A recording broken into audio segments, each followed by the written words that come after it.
సాధారణంగా అంటే మ్యూజిక్ నేర్చుకున్న వాళ్ళకి రాగాలు అవి తెలుస్తుంటాయి. ప్లేబ్యాక్ సింగర్కి అవసరమా ఏ సాంగ్ ఏ రాగంలో ఉంది ఇవన్నీ తెలుసుకోవడం? మామూలుగా మాకంటే రియాలిటీ షో చూసినప్పుడు అడుగుతుంటే క్వశ్చన్లు, ఓహో సంగీతంలో ఇవి కూడా తెలుసుకోవాలేమో అన్న ఉంటుంది చూసినప్పుడు అనిపించింది. మీకు ఇవన్నీ ఇజ్ ఇట్ ఇంపార్టెంట్? అంటే ప్లేబ్యాక్కి నేర్చుకోవాలి నేర్చుకోవద్దు అనేది దాన్ని ఎవరు చెప్పలేరు యాక్చువల్లీ. ఎందుకంటే నేర్చుకున్న వాళ్ళు పాడొచ్చు, నేర్చుకోని వాళ్ళు కూడా పాడొచ్చు. దానికి డిఫరెన్స్ ఏంటంటే అది బాగా మ్యూజిక్లో అంటే తెలుస్తుంది. సో ఇప్పుడు ఒకటి ఉంటుంది, దానికి ఒక స్ట్రక్చర్ ఉంటుంది. ఆ స్ట్రక్చర్ గురించి మనం పూర్తిగా తెలుసుకుంటే అందులో ఎక్కడ ఏం చేసినా మనం పూర్తిగా మనం సక్సెస్ అయిపోతాం. సో ఒక రాగం తీసుకుంటే ఆ రాగం ఛాయలు మొత్తం తెలిస్తే ఒక కంపోజర్ ఆ రాగంలో కంపోజ్ చేస్తే మనం ఆ పాటని చాలా బాగా పాడవచ్చు. ఇప్పుడు ఎట్లా అంటే పాట పాడేసిన తర్వాత ఒక ఆలాప్ ఈ పాటకు సంబంధించిన ఈ రాగంలో ఒక ఆలాప్ ఏంటి అంటే బాగా రాగం తెలిసిన వాళ్ళు, ఆ రాగం గురించి తెలిసిన వాళ్ళు అదే ఆలాప్ని అదే రాగంలో ఎట్లనైనా పాడేయచ్చు. సో అలాంటివి ప్లస్ అవుతాయి మ్యూజిక్ బాగా నేర్చుకుని చేస్తే. డెఫినెట్లీ మ్యూజిక్ నేర్చుకుంటే చిన్న చిన్న సంగతులు, చిన్న చిన్న చిన్న జిలుగులు అంటారు కదా, అవి బాగా తెలుస్తాయి. కానీ ఇప్పుడు నేను అనుకో నాకు కొంచెం సంగీత నాలెడ్జ్ తక్కువ. నేనేం చేయాలంటే కంపోజర్ చేసింది బాగా వినాలి అంటే ఇలా ఏ నోట్స్ వస్తున్నాయి, ఇలా ఎక్కడ ఏ ఫీల్ అది వస్తుంది అని బాగా వింటే కానీ నేను పాడగలుగుతాను. అదే సంగీతం పూర్తిగా వచ్చిన వాళ్ళు జస్ట్ నోటేషన్ రాసుకుంటారు, ఇది స్వరం ఇది స్వరం ఇది స్వరం. సో రాసుకున్న వాళ్ళకి ఈజీగా అయిపోతుంది, నాలాంటి వాళ్ళకి కొంచెం లేట్ అవుద్ది. సో నేను పాడగలను, వాళ్ళు పాడగలరు. అది ఏది బాగుందనేది ఆడియన్స్ డిసైడ్ చేస్తారు, మ్యూజిక్ కంపోజర్ డిసైడ్ చేస్తారు. అది నాకు తెలిసిన డిఫరెన్స్. ఆడియన్స్ కి పెద్ద సంగీతంలో వినడం తప్ప విని పాట బాగుంది కరెక్ట్ ఒకటి ఉంటుంది కదా, అరే ఈ గొంతులో బాగుంది పాట, సంగీతం ఏముంది నేర్చుకుంటే వస్తుంది, అది కాదు అరే ఈ గొంతులో ఏదో కొంచెం బాగా అనిపించింది పాట అనేది ఉంటుంది కదా. సో అది మనం డిసైడ్ వినేవారి చెవులు వాళ్ళ టేస్ట్ బట్టి ఉంటుంది. సో ఇప్పుడు హైమన్ చాలా మంచి మంచి పాటలు పాడుతున్నాడు. ఇప్పుడు ఉన్న యంగ్ సింగర్స్లో ఒక మంచి క్రేజ్ ఉంది. సో మీకు కాంపిటీషన్ ఎవరు అని మీరు అనిపిస్తుంది ఉన్న వాళ్ళలో?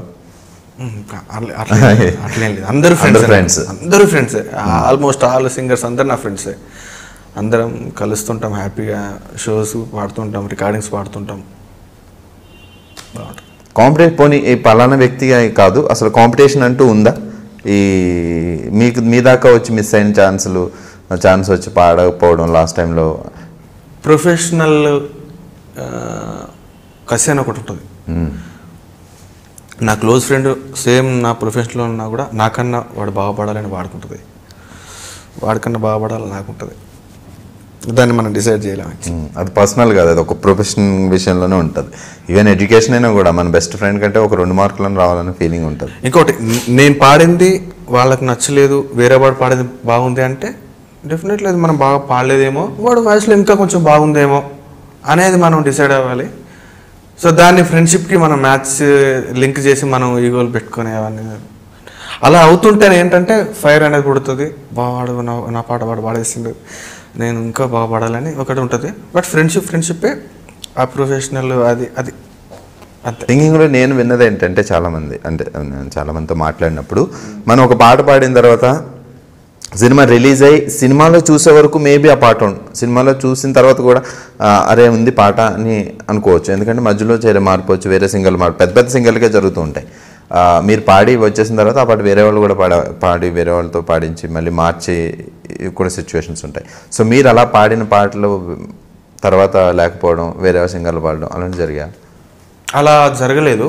బట్ అది ఉంటుంది, ఎందుకంటే మ్యూజిక్ డైరెక్టర్ కానీ ప్రొడ్యూసర్ డైరెక్టర్ వాళ్ళు వింటుంటే ఏదో ఎక్కడో డిస్కనెక్ట్ అవుతుంటారు సాంగ్లో.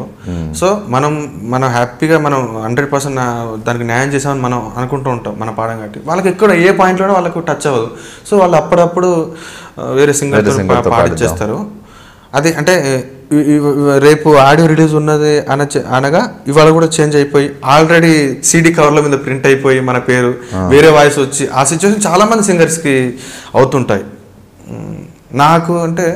నాకు ఇంతవరకు అలా ఏమవలేదు. బట్ నేను పాడినవి అంటే ట్రాక్ పాడతాను కదా, అవి వేరే వాళ్ళు పాడినవి చాలా ఉన్నాయి. అంటే నేను వాటికి న్యాయం చేయకపోవడమో, లేకపోతే ఇంకేదైనా జరిగా, లేకపోతే డైరెక్టర్ ప్రొడ్యూసర్ వాళ్ళు వేరే సింగర్ని అనుకోవడమో అలా చాలా అయినాయి నాకు.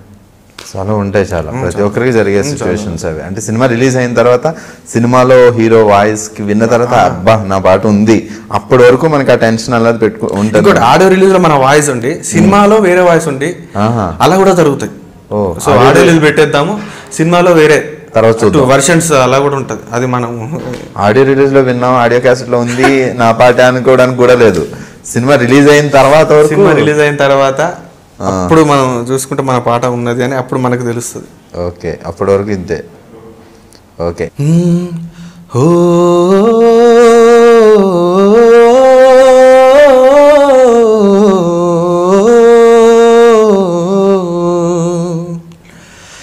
ना वो अखियाँ रूहानी कहीं, ना वो चेहरा नूरानी कहीं, कहीं दिल वाली बातें भी ना वो सजरी जवानी कहीं, जग घूमया थारे जैसा ना कोई, जग घूमया थारे जैसा ना कोई.